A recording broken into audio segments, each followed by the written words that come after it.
So good evening, everyone. This is the meeting of the Black African American cohort on the county's anti-hate task force. And so we want to begin by quick introduction. I'm Ron Wright, chair. Tiffany. Tiffany Kelly, co-chair. And then of our members want to introduce themselves. Jacqueline Denard from the People's Community Baptist Church. Okay. Director Stowe. Okay, I thought I saw him on, but He's on. Stowe, okay. Director Stowe is a member of our cohort, and we're still waiting for Joe Hooks, who is a member. Hopefully, he'll be on very soon. I'm so sorry that they're co-chair Jim Stowe. I'm actually driving, so I'm trying to be focused on that as well. Anyway, now my mic's on. Okay. Oh, right, yeah. Ryan. Forget you're on your way to a wedding. That's right. I'm oh sorry. boy. Yeah. So I have sent Mr. Hooks a text, and we don't have Reverend Boney. Yeah, Reverend Boney, I forgot to mention, Reverend Boney is actually has a conflict with the Black Ministers Conference. He is in meeting with them. Which I should have said at the top of the meeting, I said I'm going to switch over and join him as we make a short request to the brief request to the Black Ministers Conference about joining us in an upcoming cohort meeting on the Black faith-based community. So I sent out just a little agenda. Wanted to see if anybody had wanted to do a moment of silence and to memorialize anything, or just a reflection point about our work on the task force. Anybody want to go, Tiffany? You got anything? I just want to just put forward that we need to be concentrating on our youth that are in struggle and in peril. We have an epidemic in this community with substance abuse. We are experiencing levels of conflict that we've never seen. So I just want to put our youth at the forefront. Yeah. What was on my mind too is the incident at the football game. I think that was last weekend. Yes, sir. And so, I mean, I'm sure there's some thoughts around that. I don't know all the who struck John, but if you go on social media, which we need to do a lot more of, because a lot of the information that we're seeking, hate and hate incidents and speech, certainly are found on social media. But it seems what I gleaned from some of the conversations seemed to be that it was the brawl, if you will, was instigated by some negative name calling. So I wasn't there. I don't know the exact facts. I'm just it's hearsay, of course, from whoever published that on social media. But we do need to consider that as we're examining what's going on in our schools. Where a lot of these activities are instigated unnecessarily by hate speech. Does anybody have anything to add to that? Do we have any other information about what happened or what? Okay. Well, I guess we can just move on to the next item. We had done a number of questions we, proposed to the group that we will work on, and thinking that it would guide our assignment, which is a fact-finding mission to determine, what exactly our stakeholders are doing to combat hate crimes, incidents, and kind of measure what's working, what's not working, and so we can be guided in making some recommendations. So, these questions are I think, not necessarily germane, but certainly very connected to where we're trying to go. The answers they're from. And so I encourage us to continue to work on them.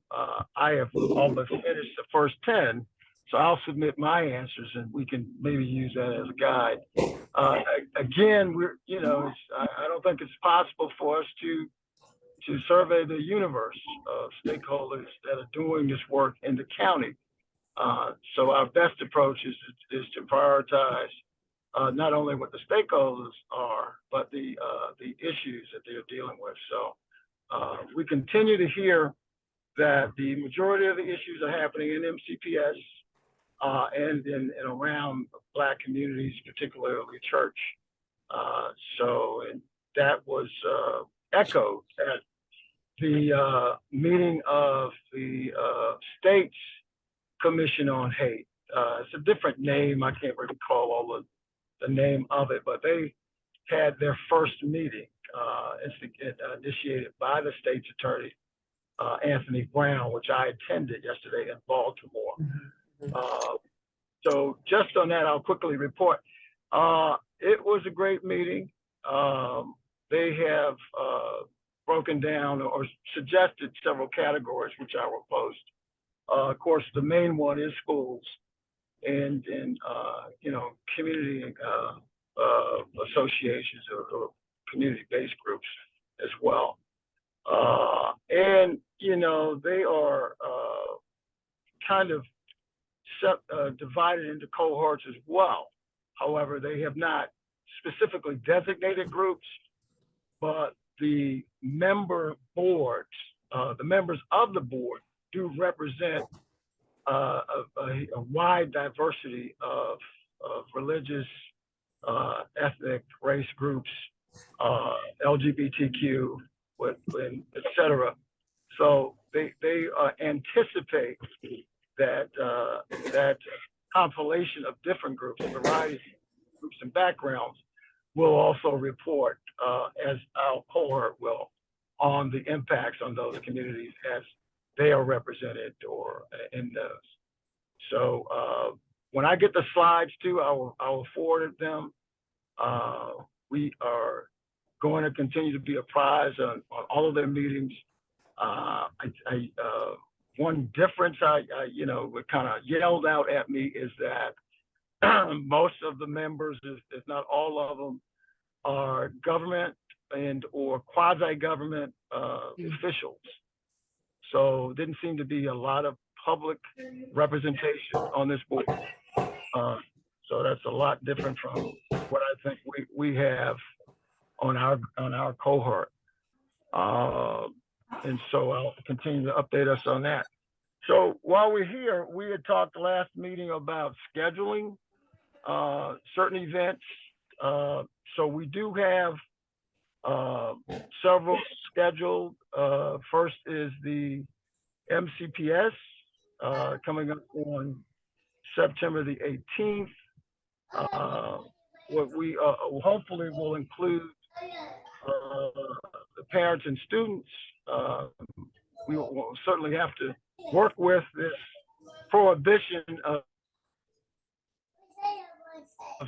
about students can not being able to be recorded. But we'll have to figure out how we do that and include students in an efficient, effective way. I would suggest that. Yeah. What I'm thinking there, first of all, I do want to reach out to the volunteer center to let them know that these meetings are absolutely recorded. If that does not work, we definitely still need to have that student voice. In fact, I was just at a meeting this afternoon where the lack of student and young people's voices was actually mentioned by another party. So maybe I can finesse something so we still get the input, just not live on screen. So we can definitely discuss that, but I will reach out to them tomorrow. Yeah, I was thinking that would be an alternative too, to get something in writing from them or whatever, and it can be presented in some other form. Or I could do a session separately with them, which I've done in the past, and we can have a designated questions that we would like answered, maybe. So we will discuss that further. Absolutely. And before we forget, when we started the meeting, I think Miss Selena had an announcement that she wanted to do. Right. Did you want to do that now, Selena? Well, the announcement was what I mentioned about the meetings on the Oh, October okay. 26th. Oh, I'm Oh, sorry. right. That's right. The October. I thought you had to state it again after the meeting started. I'm sorry. Okay. No, I do. Did we have anybody new to join or didn't hear what Selena said earlier? So Yes, Joseph Hooks is on now. I don't know what is happening okay. on camera. And I don't know if Director Stowe was on at the time, but to both Director Stowe and Mr. Hooks, I announced at the top of the meeting that there is a conflict on October 26th. I said 6th. October 26th, when you all are supposed to be presenting or will be presenting your recommendations to the entire task force group. And because there is a conflict on October 10th, when the Latino Hispanic group is supposed to be presenting, the suggestion or request was that the two groups present on the same date. You'd still have the same allotted time, but that you present on the same date. Okay.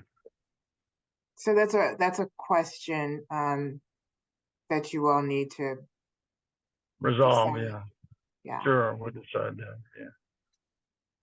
So, okay. So, then Thank you, moving Chair right Haley. ahead. Yeah. Thank you, Selena. Moving right along on the dates.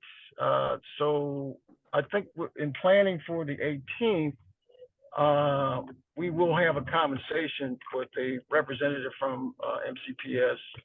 I forget John's last name, but we talked a little while today, and he's going to get back to me tomorrow with a date and time that we can have just a couple of us, not a cohort meeting with him, and maybe also just submit some information about the run-up, to do kind of a run-up show, how we're going to do this. And I simply said, hey, we want to get, the perspective of MCPS, what they're doing, maybe some idea about the new criteria they're going to use. Probably too early to get any feedback because the school just resumed, but they can give us some information about, maybe how it's being implemented now. And, maybe the shift will be to responses from students to certain questions that we might pose from Tiffany's group and also from groups that might be designated by the school system to deal with that. And then to the That extent we same have evening, time. Ron, Racial Justice Now will be joining the call. They Okay. have a monthly meeting with Damon M. I can never say his last name, who does join quite a few of our calls. And their focus is ending the school to prison pipeline, focusing on literacy, counseling services, and student well-being. Okay. So they will also be on the call that evening as well. Okay. And you will coordinate their participation, Tiffany, or? Yes, definitely. Okay. I'll take care of that. They also have a young group by the name of Brotherly Love. It's a group of young men who are of African descent. They will also join the call. Okay. And I will see what we can do about the recording piece, and I'll keep you posted with that. Wonderful. Sounds good. So again, do you have any input? Is that director? Go ahead. Yes. I want you. If you let me know when I can make a quick announcement. I am got to go into another session here outside, but I want to be able to make the quick announcement if I can, whenever it might be appropriate. Absolutely. Go ahead, director. Thank you for your indulgence to the cohort and to Selena. Just want to make sure that you are aware. If you're not aware, we'll certainly get something out again. But in conjunction with some of the efforts underway of the Attorney General, who has joined with the Montgomery County Human Rights Commission, the Howard County Human Rights Commission, as well as the Prince George's County Human Rights Commission. They're doing a series of listening sessions across to look at this issue of hate violence So it ties directly into our work. And I want to make you all aware that the date for there's one already that's been done in the western part of the state, and now the central part of the state is the one that we will be hosting at Montgomery College on the 19th of, of September. I'm sorry. Of this month, yeah, this month, yes. Tuesday. Okay, what time? The time is going to be at 8:30. It'll be 8:30 until 4 in the afternoon for the session. And we'll be inviting in the community. There'll be a number of opportunities for input, not only from faith groups, but also from the education community, and also from the state's attorney from each of those counties will be also part of that agenda. So it'll be a wonderful time to get a lot of data and a lot of good information, I think, for us. And so I'm asking that you be aware of it, and I'll get a flyer out to folks if you don't already have that. That'd be great. Then the next thing to do is to ask if there are persons who might like to volunteer. We also need volunteers. Actually, the event will be a 2-day event. On the 18th will be a portion that will be really looking at some of the law enforcement kinds of issues and concerns that are out there as well. It'll be mostly from a data perspective. And so on the 18th, for the same time frame, there'll be the session. And then from, I mentioned on the 19th, actual community public session, if you will. This group clearly is available to come to any session it wants to come to, but I want to make you aware of that. So it's a free event. So we're looking for people to come out and be a part of it. So I'll stop the list. There's another question that you have about it. I hate I'm being so quick on this, but I will have a flyer that'll go out. They'll share with all of you that information as well. Thank you for sharing that event. I think I have an event in Baltimore that week, so I may not be able to make it, but I will definitely try if I can. We appreciate that. Yep, sounds wonderful. So Director, my wife and I will be there as volunteers as well on the 19th. And Excellent. should you need me to do anything on the 18th, I can come as well to help with the law enforcement day thing. So that's just let me know. Okay. And I would ask too, Director, do you have any suggestions about how our cohort might want to, offer some input to what's going on? I mean, questions or information or? Well, yes, because there will be a period of time for that very thing. For your, that's the reason for the public involvement. Okay. So you would think we would get, maybe formulate some questions that we want to ask the body there, the group there. Absolutely. Okay. All right. Yeah. So we can do that. Wonderful. Okay. Thank you so much, Director, for that. I look forward to that. That should be some great information. And I think that's the thing we got to hear is, what's going on not only in our backyard, but the backyards that we neighbor with. So we can get a real handle on where all this is coming from.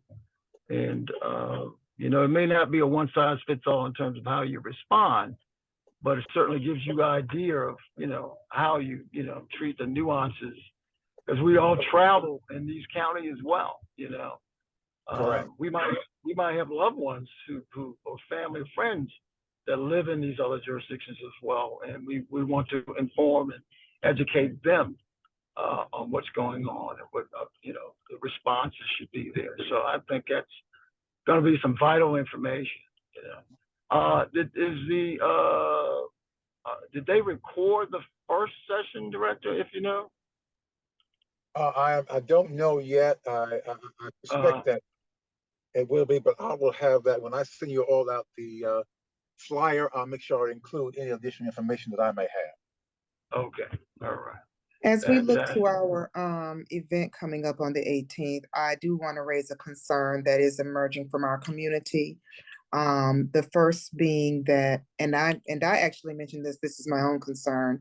I think I shared with you all that I got an email from my son's school. As per protocol, when there's an incident of hate, they send out an email, no matter how big or small. And when I mentioned it to my son, he just kind of said, well, that's normal. I don't even pay attention to that now. I am concerned that these communications may be desensitizing people to the seriousness when you see things over and over again with no real context.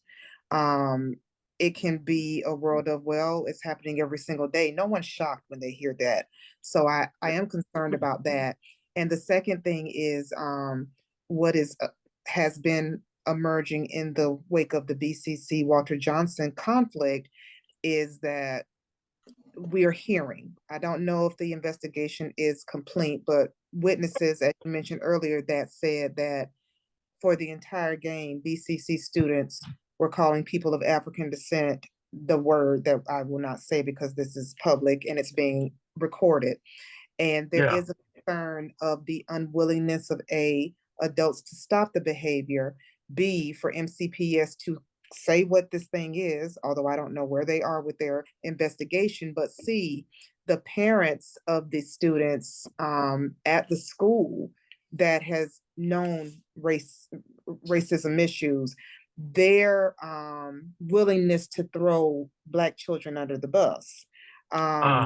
Those are some pretty hard hitting things. And I have to say, I think it's something that we do need to be asking about. When does the dog get tired? If they're not being protected and they have to defend themselves, what do you expect to happen? So I do want to bring that concern up as it's been rising from other parents that have been also sending messages to me. Yeah, I think that is, you know, is what we're here for, you know, is to, you know, hear what's going on. I mean, this is fluid. It's like a 24/7 occurrence.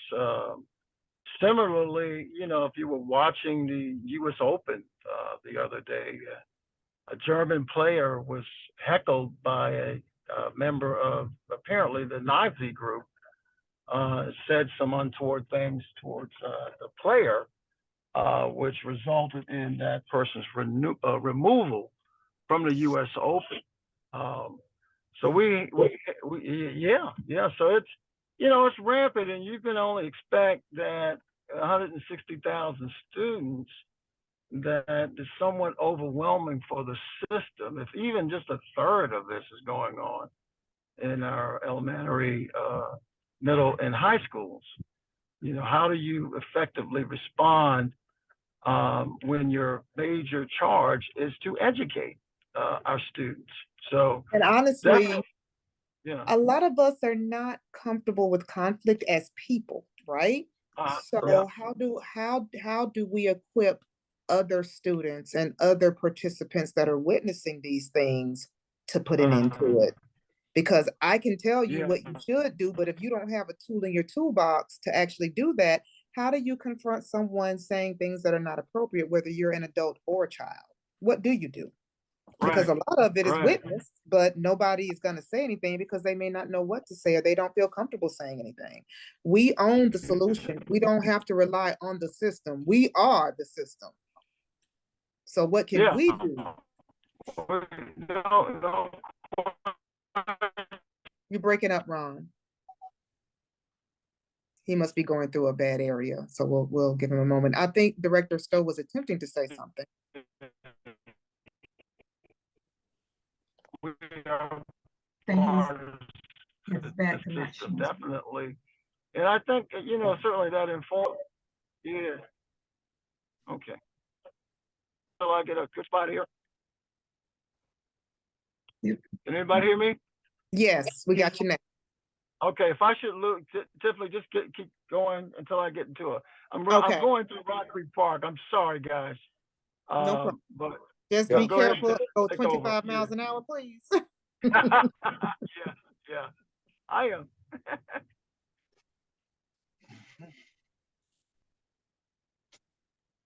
Can anybody hear me now?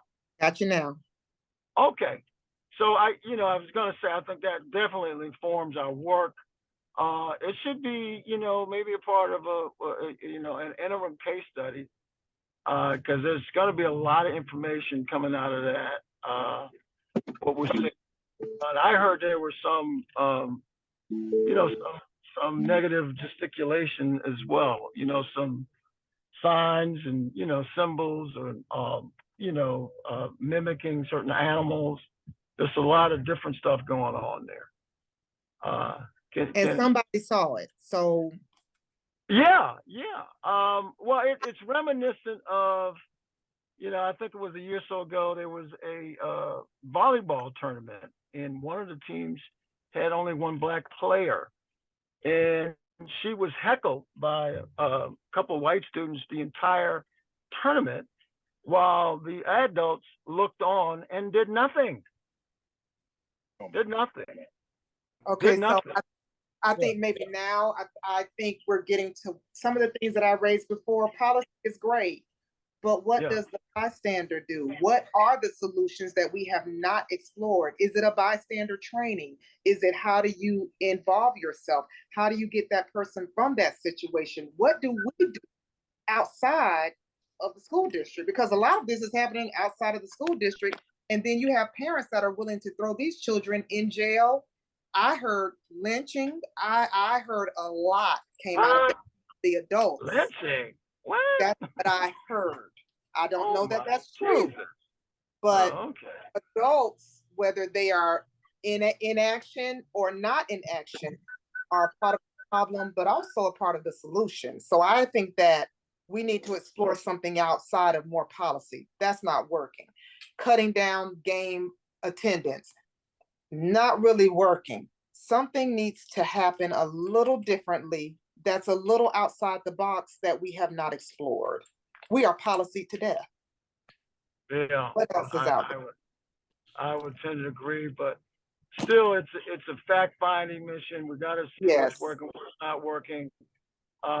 Certainly, this is not, I wouldn't say, an isolated incident, because it's happened before. And so we need to get to the root of this. So maybe, and I'm not. We're losing you again.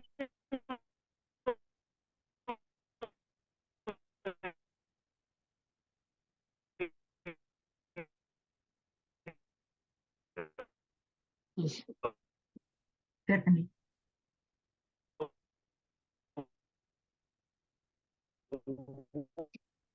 Yeah, he has a pretty bad connection. Criteria that MCPS is. Okay, how about now? Hello, can you hear me? Yes. Can anybody hear me? Yes. Yes. Hello. Oh Lord, he is not having a good time. And of course, Go ahead, others have more to say. I don't want us. Can you hear me now? Speaking, yes. Can you hear me now? Yes. If I go out, Tiffany, take over, please. I got you. I'm getting ready to hit a tunnel. We address that. It's really interruptions to our students' education. So much so that they're not getting what they're there for, And so we really got to be vigilant about removing that kind of behavior. Especially the kids who are scholar athletes as well. And I say this, with all the things MCPS is putting in place, and what my son said, and my concerns about desensitizing, how do they evaluate if they're doing the best thing? You can't keep layering stuff on top of stuff. How are you ensuring you're taking the best action? I think that's a great question to ask them as well. Yeah, I don't know. What's your evidence? Yeah, that's the word. I just shied, from putting this whole system on trial, but that's definitely what we're looking for. And maybe you're right. I mean, we're so far down the policy line, and maybe we need to start thinking about how we deconstruct and reinvent some of the stuff. But a lot of stuff is just so costly to do as well. So that's always the concern. Maybe you're right, but I think the cost is going to be much greater than any dollar amount we can put on any of these efforts. I'm just going to be honest with you. So much is lost with this intimidation and this bullying and this anxiety and this trauma. and I do know we do have to consider costs, but there's a lot we can do. I do a ton for free. There are enough people out here willing to work and donate that we don't necessarily have to say it's going to cost too much, because it's costing us everything now. Yeah, yeah. I wonder, Tiffany, what are you hearing? And I'm sure you attend PTA meetings. Are yes, this but we issue haven't, on the agendas for the PTAs or your particular PTA or what? we haven't had our first PTA meeting yet. In fact, it's on the 19th. Okay. I was considering reaching out to the Parents Council because I haven't heard anything from Parents Council, and I'm like, what are y'all here for again? And I'm not being harsh, but Right. Parents Council, we need a statement, we need something, and I have not seen anything from them. What Wow. are other jurisdictions doing? Like Prince That's- George's County or Fairfax County? In regard to what exactly? The things that that kids you were talking about. Where it's Oh, been- well, we were talking about a specific brawl from Friday night. yeah, but if it happens somewhere else, what are they doing at other jurisdictions? Do you know? Have you heard? I don't. We can certainly check in to see if they have any initiatives, but our Parents Council is focused on Black children. So if you're hearing that it's as a response of that, where are you in this process? Right. I think that they're our representatives. We should have heard from our Parents Council representatives even. Do we need to talk? How are you feeling? Something. There's silence. Yeah, I agree. This is definitely in their court. You know, And not the first time, right? Could be another situation where they become so anesthetized to it because of the increased frequency of it. You might be right about that. Yep. You know, I mean, even the parents are exhausted. You know. You're right. So I mean, it could be, hey, you know, it is what it is. We'll deal with find our own coping mechanisms and keep it moving. You know, which is probably what a lot of people, unfortunately, will do. You know? So I want to put a pin in that. Parent, student, people fatigue. Maybe that's the thing we should be discussing with the district as well. Yeah, I think that could be it. Yeah. Because you're right. I am personally exhausted. Every day I just wait for the call, wait for something crazy, and that is a form of PTSD, and that's low level trauma. We can exist in that manner. So I think you're right. Yeah. I you know, I think we all kind of, you know, suffer from it. The victims, you know, if we're talking about Black folk, certainly, you know, the history is replete with these kinds of incidents, and even worse. So, you know, some of us go out in survival mode every day, hoping to come home in one piece. I think you're right. Yeah. And I also would like to add, some parents feel confident that their children's interests are protected as MCPS students. I would love to know that. Because honestly, we need to know that. If we're only looking at policy and numbers, we'll never get to the root of how the parents and students are experiencing being enrolled in their schools. And when you're talking about fatigue and trauma, that's a real thing. So I guess it's a qualitative side of it. But, you know, besides the numbers, besides the policy, besides the data, what else? Are your students? Yeah, I mean, it's, and then I think we make the mistake, even when we think we're back to normal, that we haven't done all the things to bring us back to normal. I would pose that maybe we've never been normal, you know, because of the challenges have never been really fully addressed. And so you continue to sweep it under the rug, and it gets bigger and bigger. And certainly it's fortunate that, you know, my experience is that we tend to blame it fully on Black kids not knowing how to behave when they're responding this stuff. You know, I mean, I don't That's think right. people, And I what are- think, Miss Jacqueline, as I ponder your question, I have to wonder if other jurisdictions even have this much of an issue, or is this us? Because I really haven't heard this from anywhere else. Yeah, that is, that I was wondering. I wasn't sure. I think that's a Like great in Prince George's County, like Prince George's County, do they have those type of problems as well? We need to go Hey. on a fact-finding mission of some kind. Thank you for raising that. yeah, I agree. You know, we need to find out, and maybe, you know, at the director, the meeting that Director Stowe mentioned, we'll get some numbers from those different jurisdictions, and that will be indicators of whether or not we are comparing apples to oranges or apples to apples. So let's make it a priority to find out, is this happening anywhere else? Right. And if it Yeah. is, we will know we're not alone, but we also would like to know how they handle it and what's their success rate, or what even is success. I think that's an excellent question, Miss Jacqueline. Yeah. What will they do if it does happen? That's right. Yeah, Because absolutely. I mean, What do have they y'all have in place? anybody to address else it? Yeah. fights at football games? Like we have these mayhem, and I haven't heard that anywhere else. Right. Right. Huh. Right. Yeah, it is unfortunate.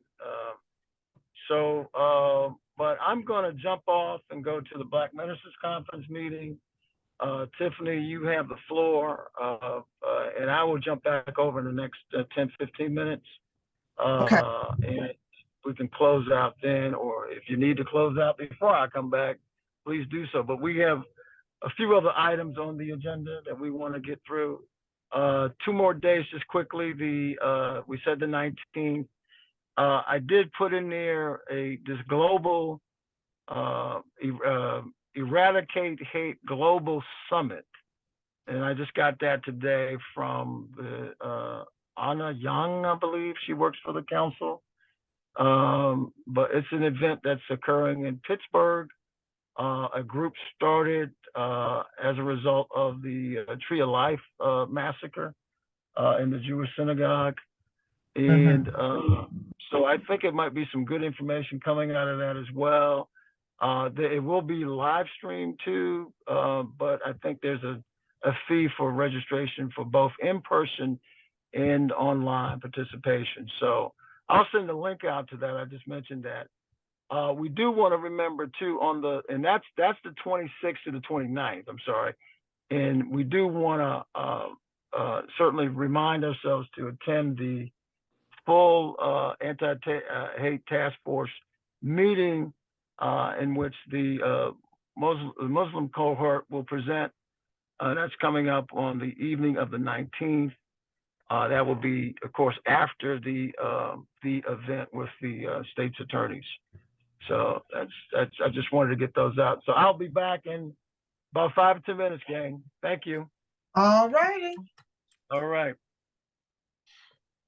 So it is 7:50, and I know there are a couple people on the call that have been decidedly very quiet. I just want to open up the floor to make sure that there is nothing that we need to debrief or share from the participants of the cohort that haven't spoken tonight.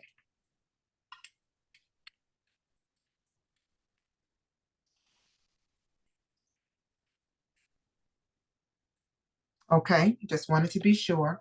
I'm going to go back to Ron's agenda, provided I can understand it. And y'all, please forgive me. Can I say something? Excuse me. I'm not certain of the protocol during the course of the cohort meeting for someone else to speak. I am so sorry. Does anyone know? That was my question. I just want to make sure I'm getting my time at the end and I'm not missing time to speak now. Okay, definitely. We will definitely open up the floor for you. We will not close without hearing from you. So I just don't know the protocol during a formal meeting that's been called to order. I'm sorry. No, I'm good. Okay, and let me go back. It is at the end, Chair Kelly. Yeah. Okay, thank you so much. You're welcome. Thank you. We did have a segment in here to debrief the presentation from the Jewish group. Was there anyone that wanted to share their thoughts or anything else with our group tonight?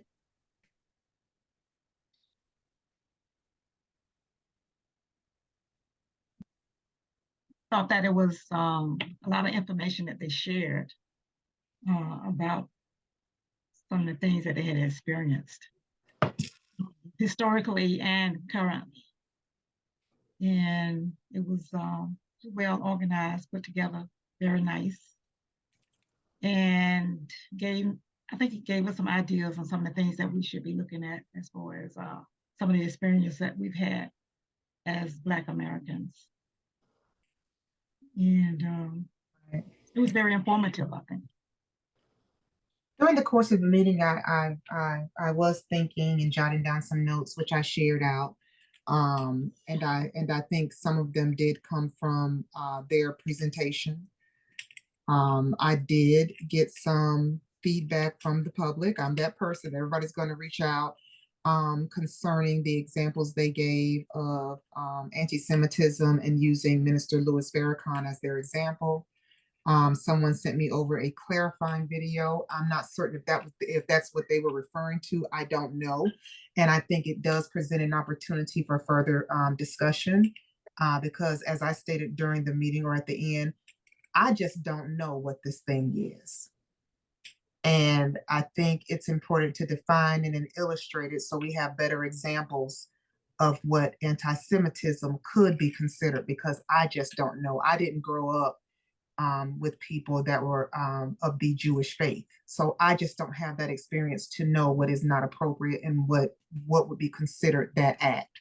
So I'm willing to put my ignorance out on the forefront because I want to really learn. So I was forwarded something that, made me want to ask to learn more personally. Well, growing up, I heard a lot of things. I grew up in the South, in Georgia. And it was just some things that you just hear.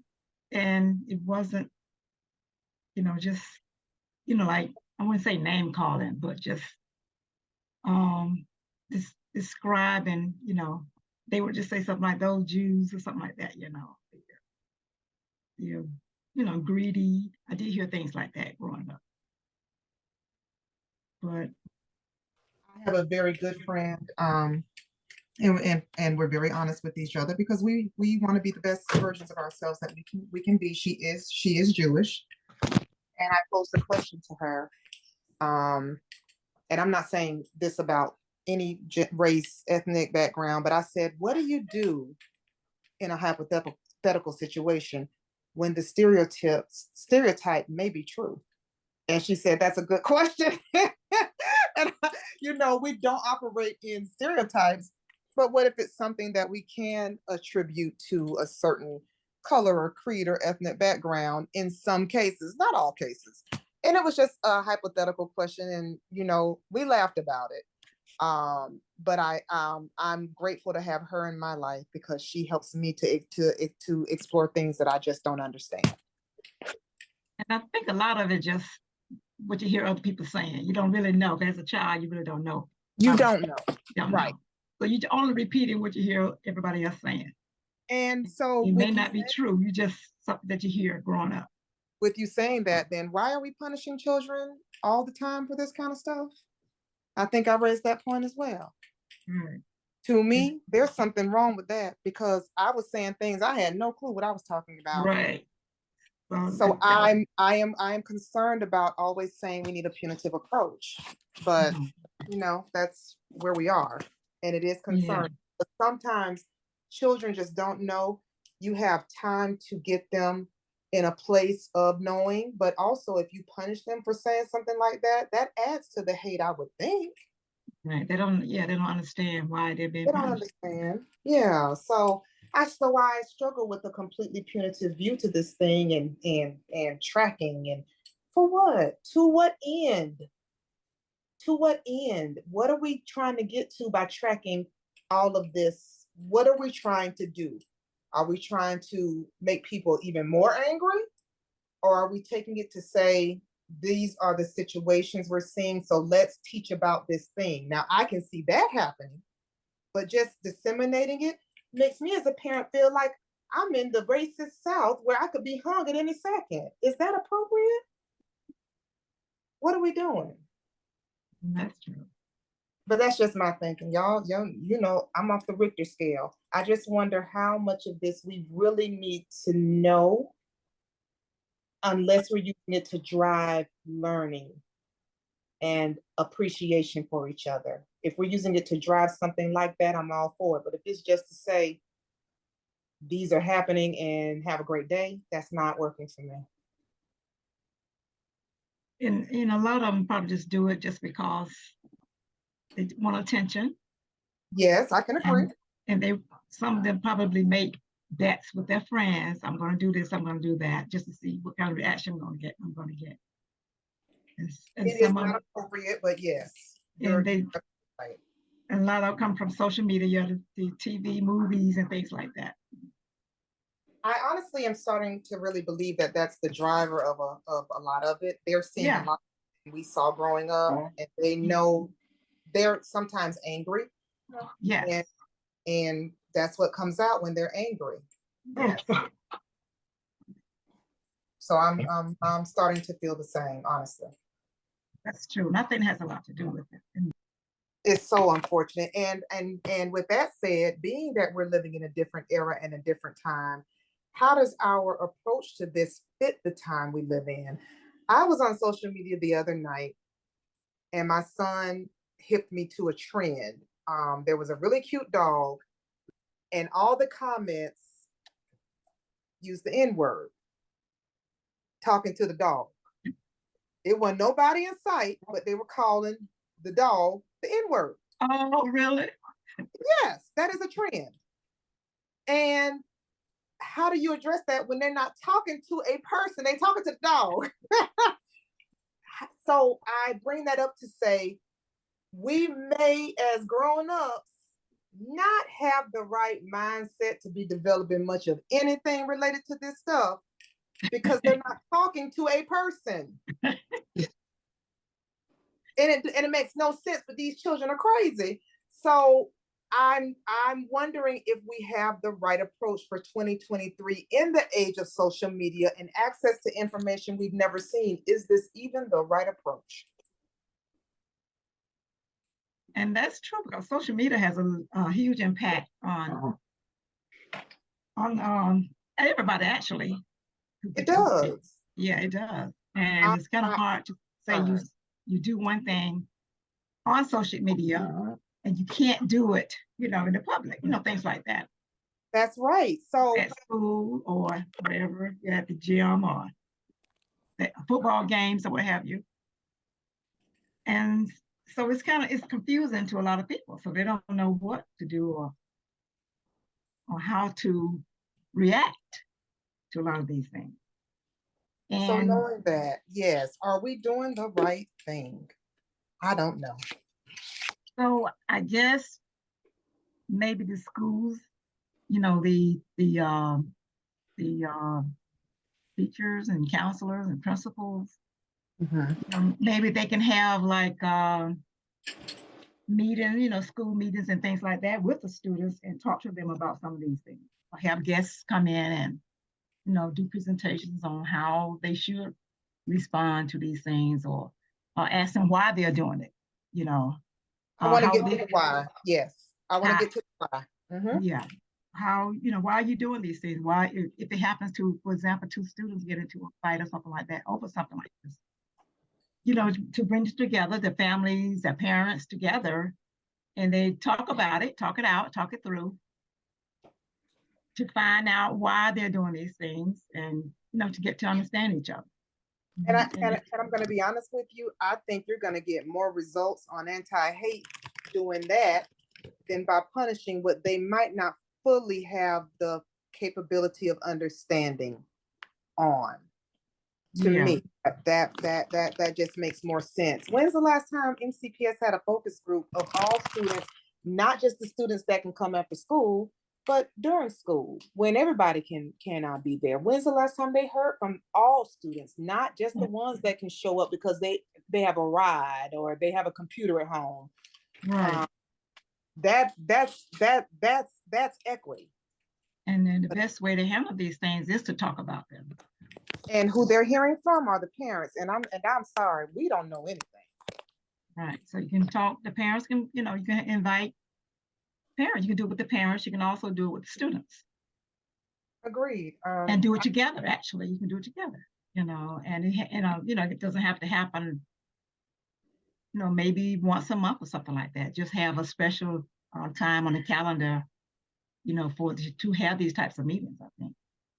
And once people, because a lot of times people do these things because they don't know each other. But once you get to know people, Relationship is everything. Yes, you ma'am. have a tendency to respect each other more.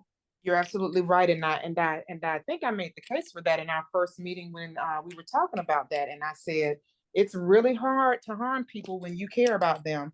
Right. So I think that we need to have some initiatives in place where we're getting to know each other and build relationship, and that takes time, and it must be more than one session. It needs to be intentional. It needs to be guided. It needs to be facilitated, because we're going to hurt each other's feelings trying to get to know each other.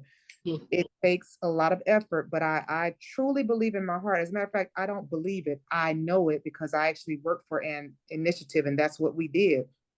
It works. You begin to be concerned about people's issues. You begin to advocate and lobby for them and with them.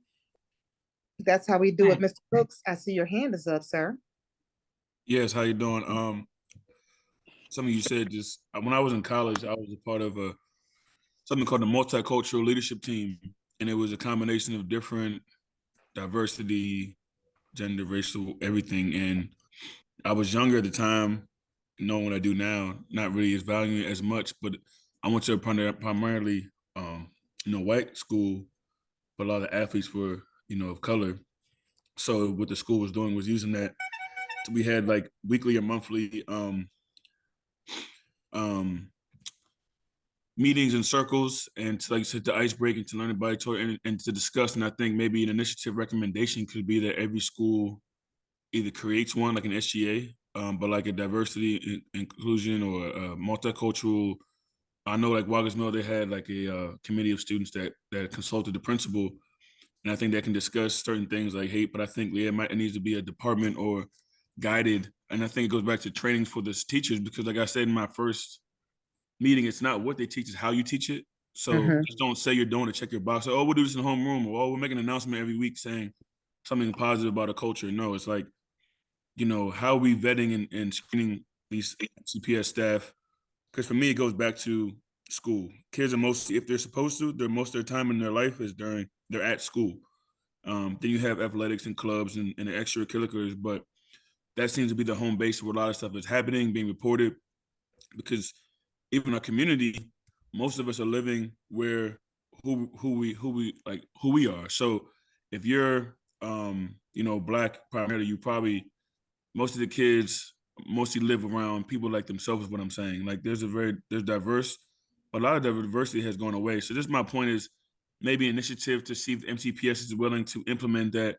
And if they, like I was saying before today, Tiff, but like if you need help, not saying you can do this with 2 staff members making 100K, like if you need to break it up and get more staffing and more support and more funding from the county council, MCPS, the Board of Ed, to make sure this isn't in every school, if it's a lead, if it's a coordinator, but really getting data and feedback. Because I was going to say, like, with not a lot of time, maybe is there like a survey or something that we can start to put out through all this time that we've been meeting and emailing?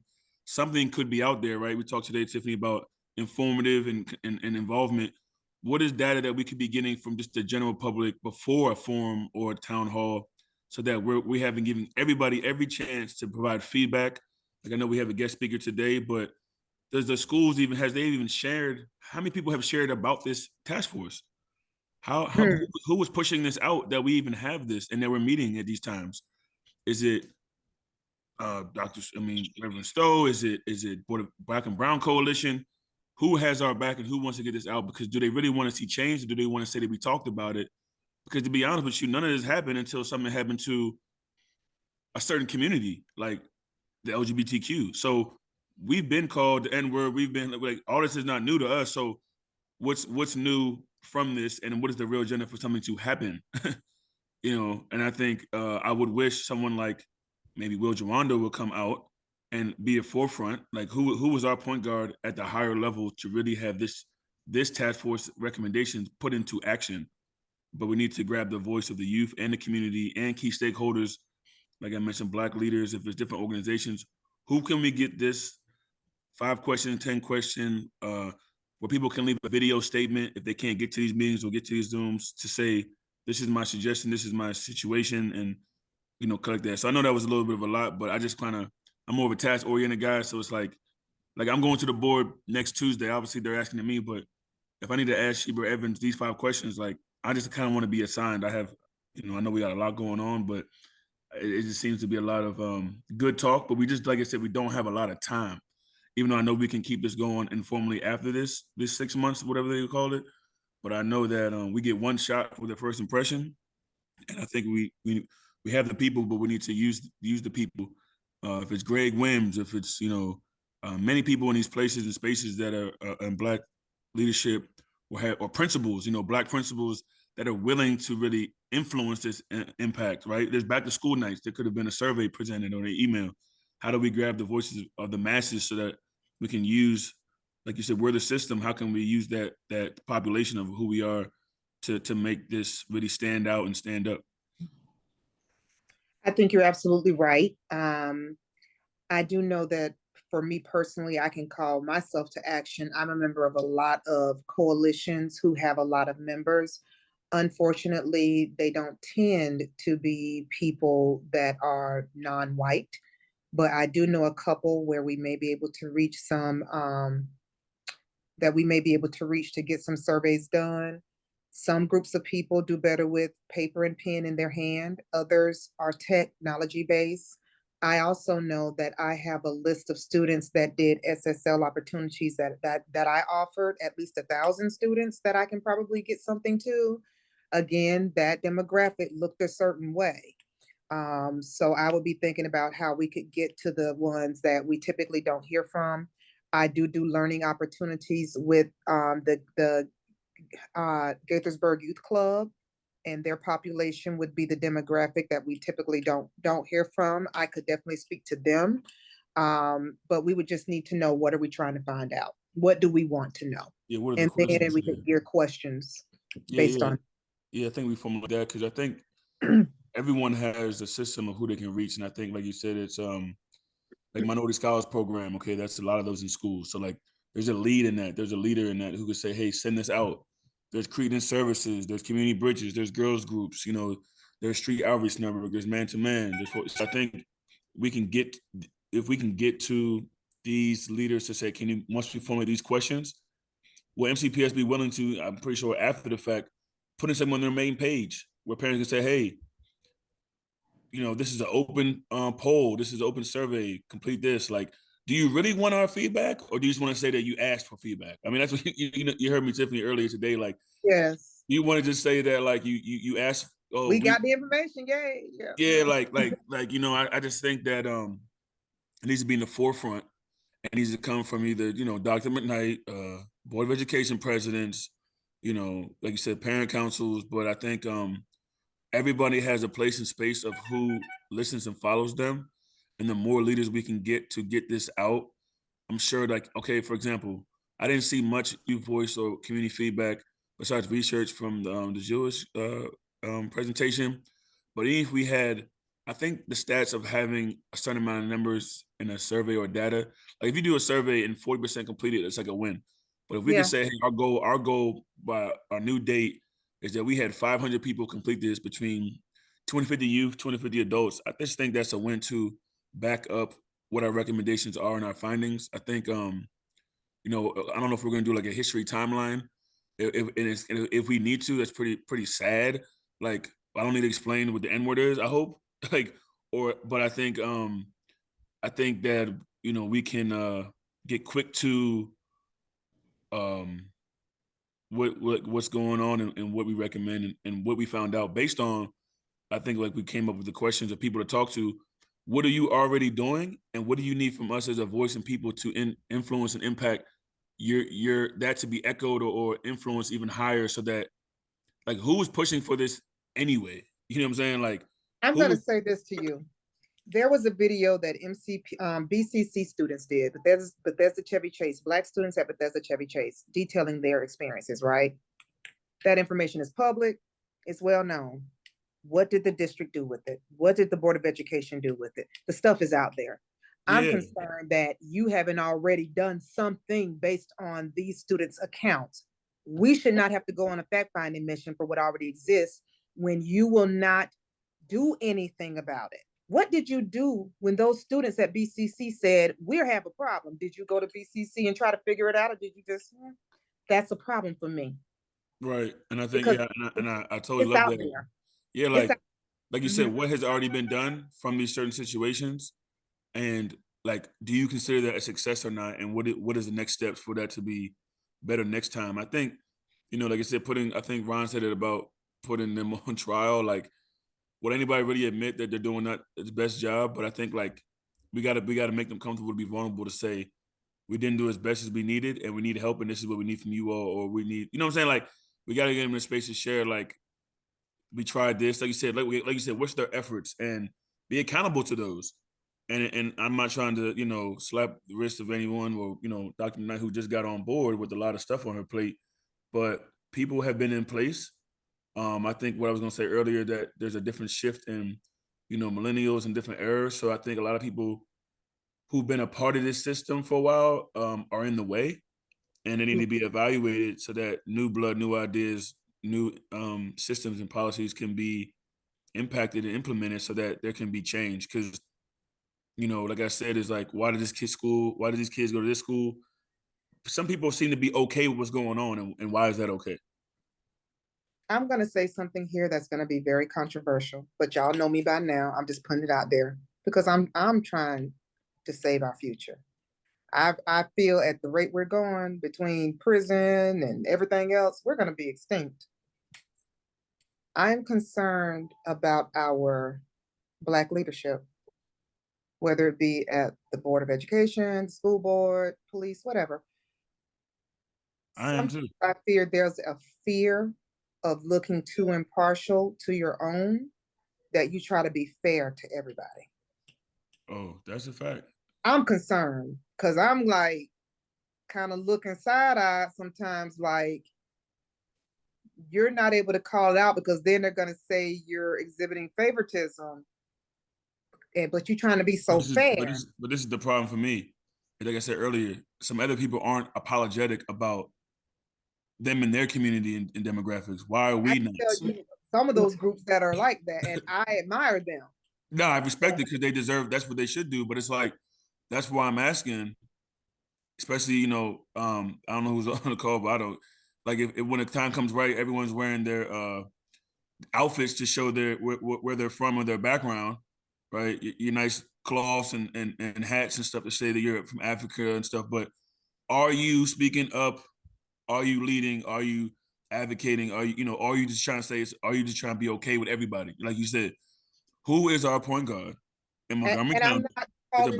And I'm not making accusations, but I do see, especially with our principals, especially with certain groups, they don't want to look like they're partial to people of African descent when they're of African descent.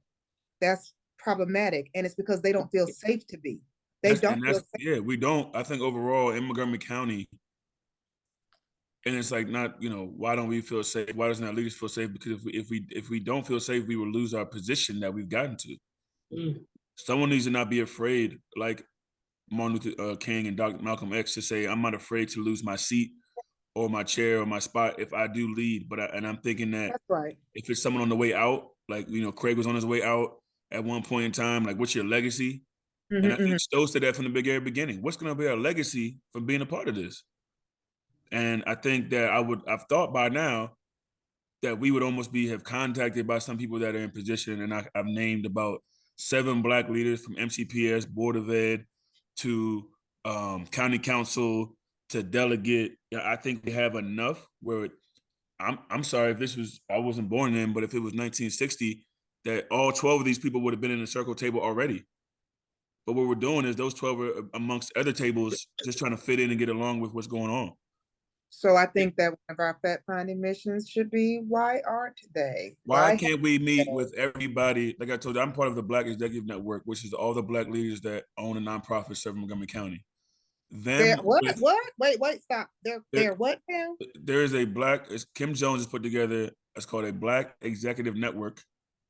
And it's amongst all Black leaders that have nonprofits in Montgomery County. I need to raise my hand. No one's reached out to me. That list is growing every day because, like I said, no one knows. But Tiffany, there's been like nothing. So everything out time I log on or email is someone being added to that because we don't even know where we are.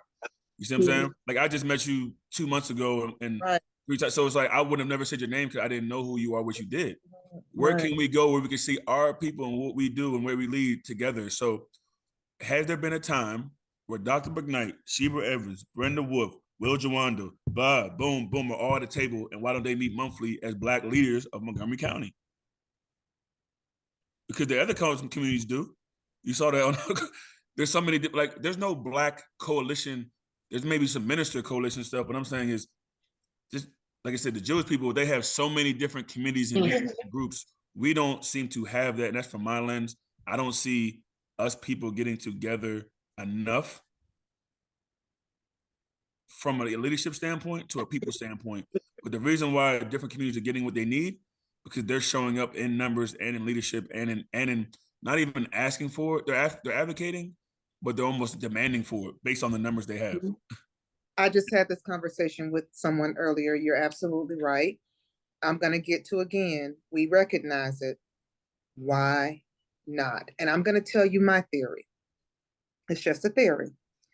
I believe that we, as people of African descent, united in struggle. Most of that struggle dealt with financial oppression and direct racism in our everyday lives. Here in Montgomery County, there's a lot of Black people that do super well.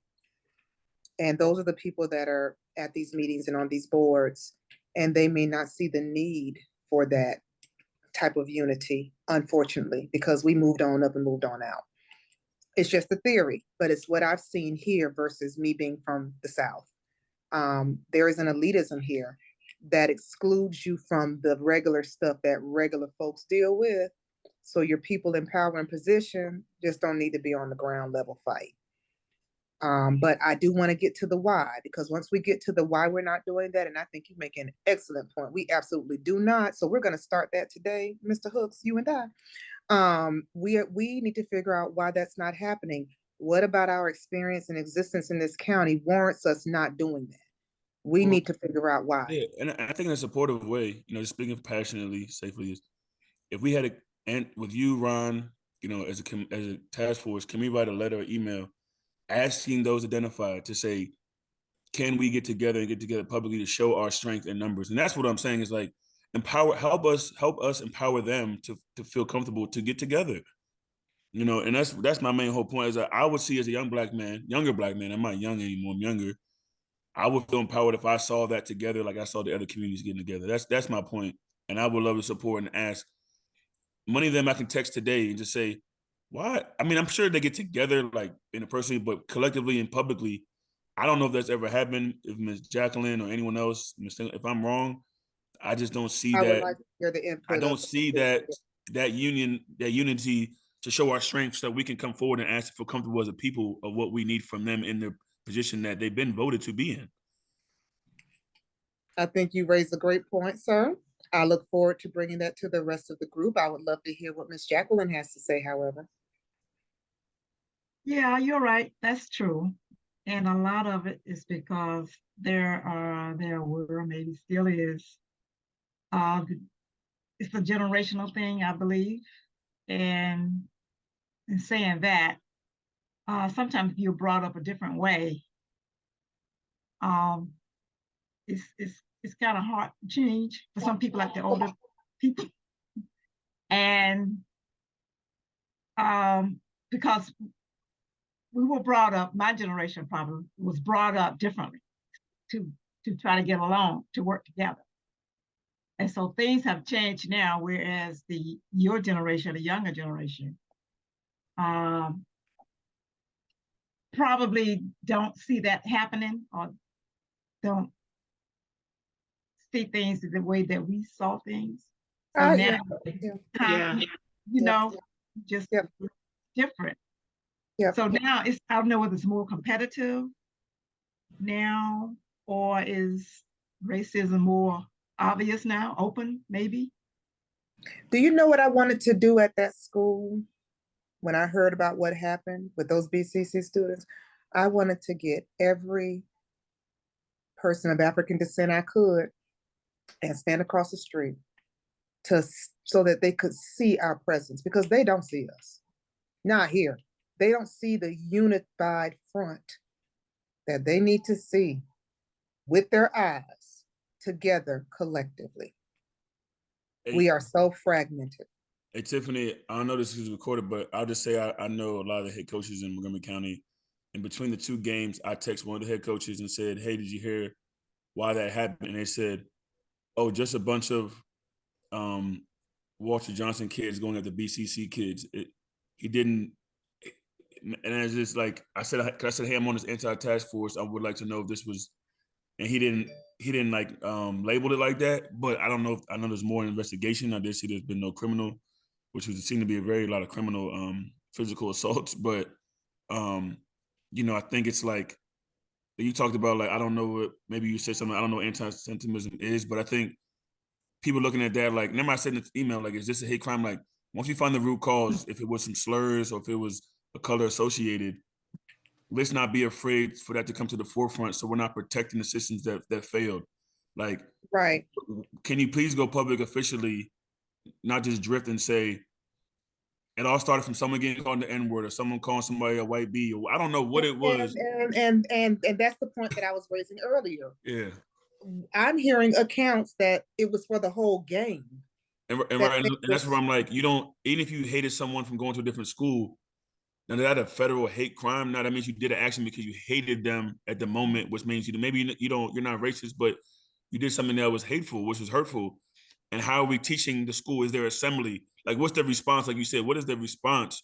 What is the restorative response when you had over 50 kids at a public spot fighting for no reason? Then they just want to beat up people. So that means they're angry, and that's what I said. I said they're angry about what? They're angry that they lost a game. No, a game can't be that serious where they really want to lay out a human being like that. So it's stirred from something, and then unless they prosecute somebody or get a statement, the root cause has been, I don't like them because it's, and that's what I'm saying. Like, how much, going back to what is the effort that you took to find out the root cause of how those kids got together and wanted to hurt somebody, which was calculated? And don't be afraid to say it all started because this guy said the N-word or said this or called him that or whatever it is, so we can really address the issue. Because if it's not hate, rivalries can't be, like, I mean, I play sports. I never wanted to hurt somebody that bad and not be in the game. So that's a concern. I think MCPS is losing its grip for its reputation. And I think that, once again, like one of my best friends, Travis Hawkins from Northwest, who had a fight happen in the game, can't coach again and has been treated as a black man because he's not of the union. The white man who assaulted him, that white AD, is back in MCPS teaching. Wow. What I'm saying is, I sent a message to Shebra and Will and Greg Wims, and Greg Rich texted him and said, call me. He's going through it mentally. A young black man, MCPS graduate, Maryland Terp. So how do you explain that a white Caucasian AD, who's the AD, not even a coach, to put his hands on somebody, and then the other guy pushes him off? They both get fired, but he secretly gets hired back. But when a black man gets in trouble, it's on the news, the fight, and it's like character. But the white man's character was protected, but the black man's was put in the forefront of how this happened on his accord. But he can't he can't even go back to his alma mater, which is QO, to go to a game. That's how bad it's going to break him. Mr. Hooks, I'm going to have you pause that thought. We need to come back to that. Miss Jacqueline, I want you to get your point out. Mr. Hooks, we're going to come back to that because we need to discuss the systemic side of this. Okay. So as I was saying, so it's just like, it's kind of hard for me to understand. I should say understand, but it's the experience that a lot of people are having now. For example, your son that you said you had the experience when you took him to school. And sometimes he got put out of school for different things. and for different reasons. So some of the things I haven't had the experience of myself, but I've heard some people say that they have. And when I observe a lot of younger people, even my people, no Blacks, and there are a lot of things that we do to each other, and some other people see us doing it to each other, and then they wonder why you get angry if somebody else does it when we're doing the same thing. Good point. Well, So it's okay for somebody. It's okay for us to call each other the N-word, but we're ready to blow somebody's head off if somebody called. But now, respectfully, now hold on. Things like that. Me and my women friends call each other's things that you will never be able to call us. Now we are family and friends, right? So that's what causes the confusion.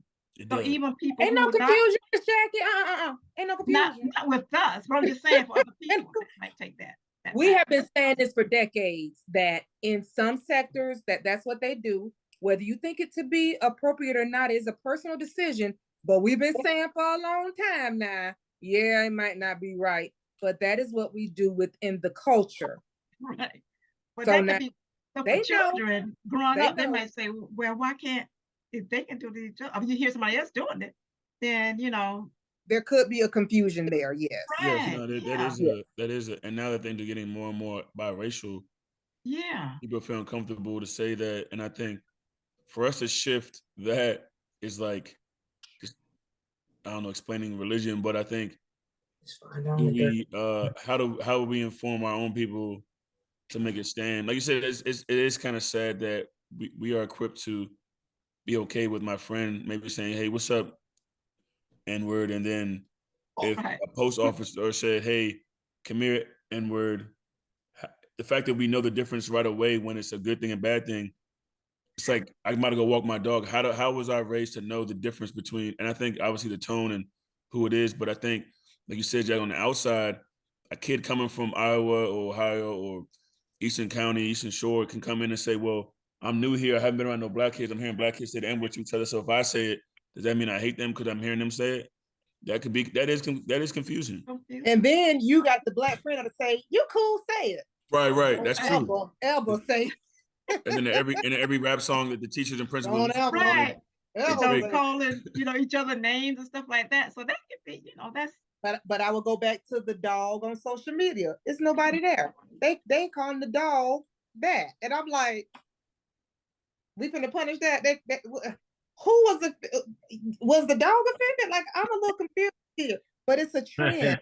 Just want to be sure that we are up to the time we live in as we're addressing this thing. We can't base it on 1950 or 1980 for that matter. Right. We have to base our interventions on 2023, the culture, the exposure, the information they have. Then we decide how we handle it. Right. Yeah. Can I jump in real quick and again apologize for chiming out and now I'm chiming back. I did attend quickly a meeting with the Black Ministers Conference, so they are, definitely on board with whatever we want to do. One of the things we're going to do with them is pose some questions to them. So Reverend Boney and I will work on that with your help as well. And then Reverend Nelson, who is also a member of the Ministers Conference and also administrator at Montgomery College, is going to accommodate our group with the Black Ministers Conference at the Montgomery College sometime in the near future. So we're all going to work together to make that happen. It will be a public meeting as this is as well. I'm going to chime out, Tiffany, if you all want to continue this line of discussion. Only thing I wanted to mention was what that is, and then, we're going to come up with a date for meeting with the Black Ministers Conference. But also, before I go, I'd like to, see if we can schedule another meeting for our cohort. How does the Thursday after next work for everyone? That the would only be issue is 21st. The only issue that I raise is that there's a majority of our people that aren't on, so we may want to send that out via email before we fully commit to that. And Okay. that will be just after our meeting on the 18th, which I think is a great time. Yeah, But but that's a lot of meetings. Right, yeah. I got you.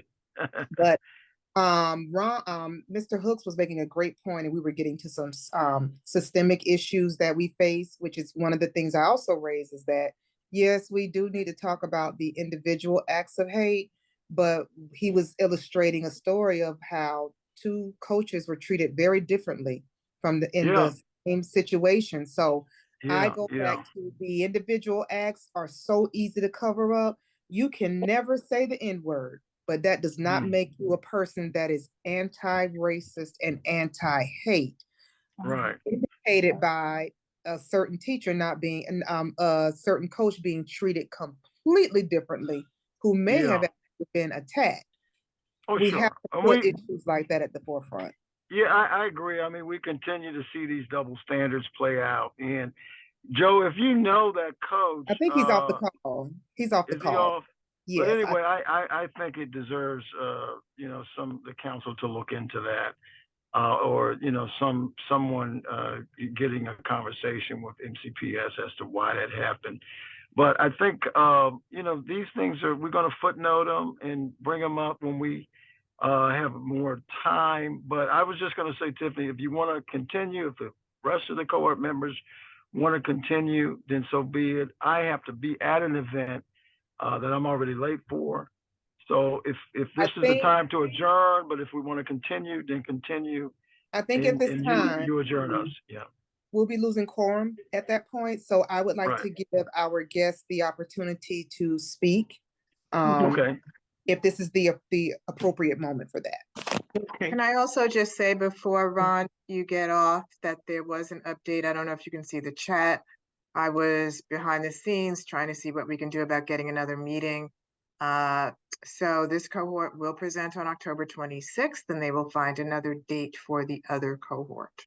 Thank you. Thank you so much. Mhm. I really appreciate that. Thank you. Yes, ma'am. Thank you, Selena. Thank you. Okay. You have to work So, off. so Madam Co-Chair, I am leaving, and it's all yours. And maybe you come up with a tentative date for us to resume. Okay. Okay. We will no longer have quorum. Christine, you may make your comments, but we will have to adjourn because we will not have quorum. So is there a motion to adjourn our meeting? Well, I can stay on if we want to propose a new date just for that purpose. I can stay on a minute. Is there a new date? I think the proposed date is the 21st, and then I will Right. follow up via We'll send it out, right, and we'll see if everybody can do it. If not, we reschedule. Okay. okay. Hey, Tiffany, thanks so much for standing in, and I appreciate you guys' indulgence. And I'm really continue to be excited and blessed to be working with you, with all of you, as we challenge these significant problems in our community that don't seem to have a cessation point. We're going to be working with this fluidly and probably all our lives. Given what we're seeing now. So thanks everyone again, and have a wonderful evening. Thank you. All right, thank you. Take care. I Talk have to you to later. allow time for our guests to speak. Miss Smith, are you still with us? Yes, can you hear me? Yes. Okay, good. Yeah, so I want to talk about a personal issue, but first I want to address a few things that I heard, because this meeting was very informative. And I'd just like to start off by saying this racism stuff is so not new. I have a 33-year-old son, and in high school, he experienced the same thing. I think the difference today is that we're talking about it. And so, but he endured the same thing on a daily basis. So I hope now, many, many years later, we don't do the same things, have the same policies, have the same response, because we'll remain where we are. And I was thinking about maybe something new to maybe address to students would be a focus on boundary setting. Because I think nowadays everybody, allows everything in and everything out. But I think boundary setting is how people protect themselves, they protect their words, and to protect each other. And to include in that a form of restorative justice. Because with hateful actions, there must be consequences, but they do not need to be punitive all the time. Because if we don't let the kids know that there will be ramifications and to go out into the quote unquote real world, it'll be a shocker. So we want to prepare them as best as we can. And I wanted to make a quick comment to Ms. Denards, I think, about the older generation, because I'm older myself. But I will say what I've detected and what I've seen from my friends of your generation and mine. I think a lot of Black people are not swift to stand up for each other necessarily. I think we're very cautious. We pause. We, turn away, turn a blind. It's sort of like, it's not, I don't think it's necessarily natural to just jump to protect. We have to think about it, and it's always a discussion. And okay, and the news that we just got about our dates, we're not sharing at stage is good, because it really upset me, because we need to start being accommodating all the time, because I think that can be dangerous. Cannot always take a back seat when someone requests it. I know that for sake of unity and all of that, we still need to help out here and there, but we need to not make being accommodating a priority. So that's that on the topic of the meeting. But I have something that I must share with this forum about an experience. I think I mentioned it a little bit last meeting of what I've endured. I was a victim of a hate crime. And I mentioned it, like I said, a little bit. And I decided after the meeting to take another round to see if I went back again, and I tried to bring it to a forefront and to get some type of justice for it, I would get a different response. So Miss Smith, I am so sorry to interrupt you. And we did not set this parameter earlier, but our guests usually get about 3 minutes at the end of our meeting time. I have 30 more seconds. Okay, I just wanted to let you know. Yes, I know I'm not gonna run on at all. Okay, dear. Yeah, so the government, the Commissioner's Office, the Office of Human Rights, and many other agencies, they revel in racism. And we need to look at them to make sure that when things happen to us, it's not normalized. These agencies have to function to protect us, because when we bring our situation out, and they cannot turn a blind eye to it. And I think we need to be more courageous to step up for each other, because when they see we take a back seat to things, or the hate that happens to us, it's not that big of a deal, they will treat us accordingly. This is my last statement here. We tell people how to treat us by what we allow them to do. And so I think we have to make sure that we're conscious, loving to each other, and we protect each other. So thank you for allowing me time. Thank you for sharing, because honestly, data only tells so much. We need human stories. So thank you for sharing that.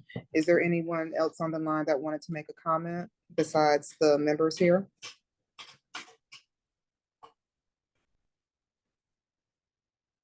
Okay. We will now adjourn our meeting at 8:41 p.m. I will be following up with notes from the meeting, as well as the link to the meeting and a proposed time for our next meeting. Thank you all so much, and I hope you have a good evening. Thank you. Good meeting. Goodbye.